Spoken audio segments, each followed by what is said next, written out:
Le silence de Nicolas Sarkozy est de plus en plus pesant chez les Républicains. À 3 semaines du premier tour de l'élection présidentielle, l'ex-président de la République n'a toujours pas affiché clairement son soutien à Valérie Pécresse. Et pour cause, il ne serait pas vraiment emballé par la candidature de la présidente de la région Île-de-France.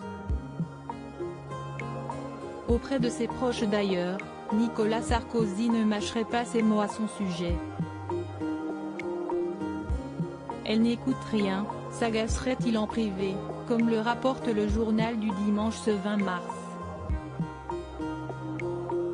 De là à ne pas la soutenir dans la course à l'Élysée, il ne peut pas trahir sa famille politique, et il ne l'a jamais fait, analyse un conseiller gouvernemental.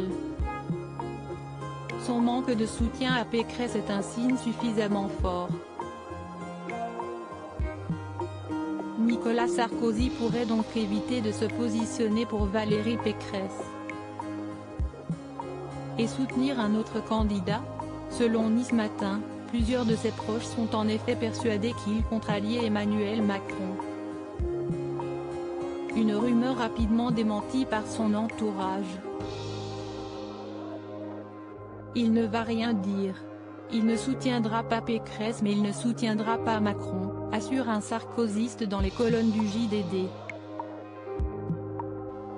Mais en privé, l'ex-chef d'État se montrerait très remonté contre Valérie Pécresse, qu'il juge même inexistante dans cette campagne présidentielle.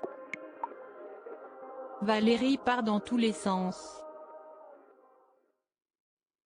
Déjà, si dans une campagne, tu arrives à imprimer une ou deux idées, si est-il un miracle. Mais là, qui parle de Valérie Pécresse? S'est-il notamment interrogé, selon Le Figaro.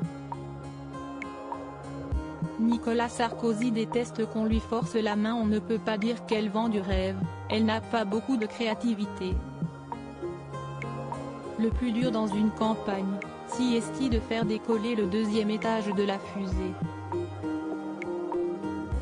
Pour le moment, elle n'est pas sur orbite, continuait-il. Même si Nicolas Sarkozy n'est donc pas bluffé par la candidate LR, il ne compte pas lui mettre un couteau dans le dos.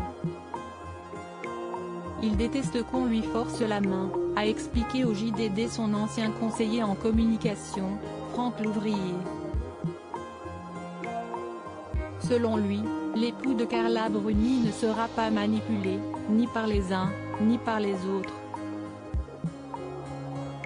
Chez les Républicains comme ailleurs, sa prise de position est en tout cas très attendue. Mais il pourrait décider de faire encore durer le suspense. En 2017 pour la dernière présidentielle, Nicolas Sarkozy avait attendu le dernier moment pour soutenir François Fillon, 2 semaines avant le scrutin. Loading widget.